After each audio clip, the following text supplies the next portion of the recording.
چند میں آپ کو حوالے آپ کے سامنے رکھتا ہوں۔ مثال کے طور پر ابن عبد الوہاب نجدی کے توحید کے تصور کو اگر دیکھا جائے تو یہ کتاب ہے کتاب التوحید۔ اس میں صفحہ نمبر 361 پر ابو البشر سیدنا آدم علیہ السلام کے بارے میں لکھا کہ آدم علیہ السلام نے شرک فی الاطاعت کا ارتکاب کیا، نعوذ باللہ تعالی۔ یعنی ابن عبد الوہاب نجدی کی توحید کتاب التوحید کے مطابق تو تاریخ انسانیت کا سب سے پہلا مشرک حضرت سیدنا ابو البشر آدم علیہ السلام قرار پاتے ہیں، نعوذ باللہ تعالی۔ اور پھر ان کے توحید کے تصور کے مطابق اگر ان کی کتابوں کو دیکھا جائے، ابن عبد الوہاب نجدی کی کتاب الاصول الثلاثہ، یہ اس کی شرح بھی ہے، اور الگ سے بھی جو حاجیوں کو دی جاتی کتابیں، یہ کتاب ہے اس کا ترجمہ، یہ اس کی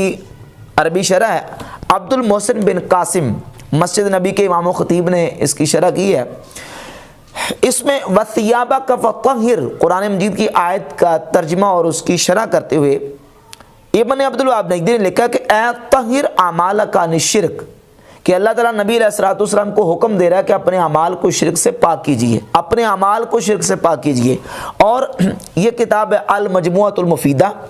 المجموعۃ المفیدہ کا ترجمہ جو ہے وہ مجموعہ مفیدہ، مفید مجموعہ کے نام سے، اس کے صفحہ نمبر 39 پر لکھتے ہیں کہ وَثِيَابَكَ فَطَهِّرْ کا کیا معنی ہے؟ جواب، اس کا معنی ہے اپنے رب کی عظمت کو توحید کے ساتھ بیان کیجئے اور اپنے اعمال کو شرک سے پاک کیجئے، اپنے اعمال کو شرک سے پاک کیجئے۔ وَالرُّجْزَ فَاهْجُرْ کا کیا معنی ہے؟ تو جواب، اس کا معنی ہے بتوں کو چھوڑ دیجئے اور بت پرستوں سے اپنے آپ کو الگ تھلگ کر لیجئے۔ سوال، نبی صلی اللہ علیہ وسلم اس حالت میں کتنے دن تک رہے؟ اس کا جواب لکھا کہ 10 سال تک، اس کے بعد معراج ہوئی۔ یعنی نبی کریم صلی اللہ علیہ وآلہ وسلم 10 سال اسی حالت میں رہے، اور پھر اللہ رب العزت نے آپ کو معراج کرویا۔ اور یہ جو حکم ہے وَثِيَابَكَ فَطَهِّرْ، اپنے کپڑوں کو پاک رکھیے، اس کا ترجمہ یہ کیا کہ اپنے اعمال کو شرک سے پاک کیجیے، العیاذ باللہ تعالی۔ اور ابن عبد الوہاب نجدی کے آنے سے پہلے حالات کا ذکر کرتے ہوئے ابن عبد الوہاب نجدی کے پوتے عبد الرحمن بن حسن بن محمد بن عبد الوہاب نجدی نے اپنی کتاب فتح المجید شرح کتاب التوحید کے صفحہ نمبر کتاب توحید کے صفحہ نمبر 6 پر لکھا ہے کہ ابن عبد الوہاب نجدی نے کیا کارنامہ سر انجام دیا۔ لکھتا ہے کہ وَتَصَدَّى لِدَعْوَةِ أَهْلِ نَجْدٍ إِلَى التَّوْحِيدِ الَّذِي هُوَ أَسَاسُ الْإِسْلَامِ وَالْإِيمَانِ، کہ ابن عبد الوہاب نجدی نے نجد والوں کو توحید کی دعوت دی جو کہ اسلام کی بنیاد اور اساس ہے۔ وَنَهَاهُمْ عَنْ عِبَادَةِ الْأَشْجَارِ وَالْأَحْجَارِ وَالْقُبُورِ وَالطَّوَاغِيطِ وَالْأَوْثَانِ، اور ابن عبد الوہاب نجدی نے اس وقت کے لوگوں کو، مسلمانوں کو، پتھروں کی، قبروں کی، درختوں کی، شیطانوں کی اور بتوں کی عبادت سے روکا۔ یعنی ابن عبد الوہاب نجدی کے آنے سے پہلے اس وقت مسلمان درختوں کی، پتھروں کی اور شیطانوں کی اور بتوں کی عبادت کرتے تھے، اور ابن عبد الوہاب نجدی نے آ کے روکا۔ جزیرہ عرب کے لوگ عبادت کرتے تھے، العیاذ باللہ تعالی۔ اور ایک اور حوالہ، یہ کتاب اثر الدعوۃ السلفیہ فی توحید المملکۃ العربیہ السعودیہ، اس کے صفحہ نمبر 23 پر جامعہ اسلامیہ جو کہ مدینہ شریف میں بہت بڑی یونیورسٹی ہے، اس کے استاذ حمود بن احمد الرحیلی لکھتے ہیں کہ ابن عبد الوہاب نجدی جب آیا،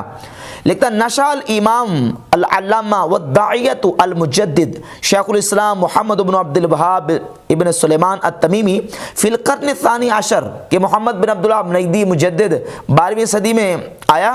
فی زمن، ایسے زمانے میں، اشتدت فیہ غربت الاسلام، کہ جس وقت اسلام بالکل اجنبی ہو چکا تھا،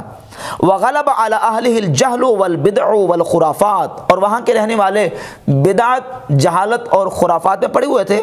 وعبادت الانبیاء والصالحین والاشجار والاحجار، اور وہاں کے لوگوں پر نبیوں کی عبادت، صالحین کی عبادت اور درختوں اور پتھروں کی عبادت کا غلبہ ہو چکا تھا۔ وہاں کے جو مسلمان تھے وہ نبیوں کی، صالحین کی اور پتھروں کی اور درختوں کی عبادت کرتے تھے۔ یہ ان کی توحید کا تصور ہے کہ ان کی توحید کے تصور کے مطابق اولیاء اللہ، صالحین کے مزارات اور ان کی قبروں کی تعظیم کرنا بھی ان کی عبادت ہے۔ اور میں نے عرض کیا کہ جو شرک کے تیر انہوں نے پھینکے ہیں اس سے تو پوری امت مسلمہ کا جسم متاثر ہوتا ہے، پوری دنیا اسلام میں جہاں جہاں اسلامی ممالک موجود ہیں، پوری دنیا میں جہاں جہاں کہیں جہاں مسلمان آباد ہیں وہاں صالحین کے مزارات موجود ہیں، ان کی قبریں موجود ہیں، اور وہاں اہل ایمان اہل اسلام جو سنی العقیدہ لوگ ہیں وہ ان کی قبور سے ان کے مزارات سے تبرک حاصل کرتے ہیں۔ تو یہ اگر تبرک اور ان کی قبور کی عزت اور تعظیم عبادت ہے تو اس سے تو پوری امت مسلمہ کی جو اکثریت اور عمومی مسلمان ہیں وہ مشرک قرار پائیں گے، نعوذ باللہ تعالی۔ اور پھر یہ صرف صالحین کی قبروں تک نہیں، بلکہ یہ دیکھیں تحذیر الساجد، ناصر الدین البانی کی کتاب، اس کتاب کے صفحہ نمبر 99 پر ناصر الدین البانی لے کر میں 1368 میں جب مسجد نبی شریف کی حاضری کے لیے گیا تو میں نے وہاں دیکھا کہ ایک روضہ رسول کے پیچھے ایک جو نا وہ دیوار اٹھی ہوئی ہے، اور وہاں لوگ جاتے ہیں اور وہاں لوگ تبرک کے لیے نماز پڑھتے ہیں، اور یہ سمجھتے ہیں کہ اشارۃ الی ان ھذا مکان خاص للصلاۃ وراء القبر، یہ اشارہ ہے کہ یہ جو مکان خاص ہے قبر شریف کے پیچھے نماز پڑھنے کے لیے۔ فعجبت حینئذ کیف ظلت هذه الزہرۃ الوثنیہ قائمۃ حتی فی عہد دولت التوحید۔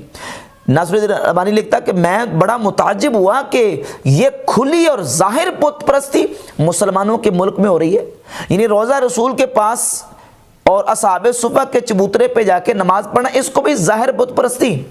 ظاہر قبر پرستی نعوذ باللہ تعالی قرار دے کے ناصر الدین البانی کہتا کہ ہذہ ظاہرۃ الوثنیہ، یہ کھلی بت پرستی مسلمانوں کے ملک میں ہو رہی ہے، اس تبرک کو کھلی بت پرستی قرار دے رہا ہے۔ یہ ان کے جو خود ساختہ توحید کا تصور ہے اس کے مطابق بات کہاں تک جاتی ہے۔ اور پھر اس سے آگے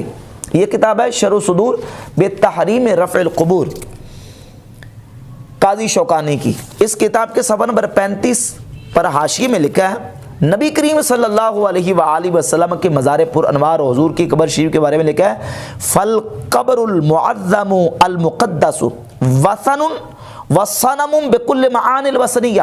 کہ رسول اللہ صلی اللہ علیہ وآلہ وسلم کی قبر مقدس معظم جو ہے وہ ہر اعتبار سے بت ہے،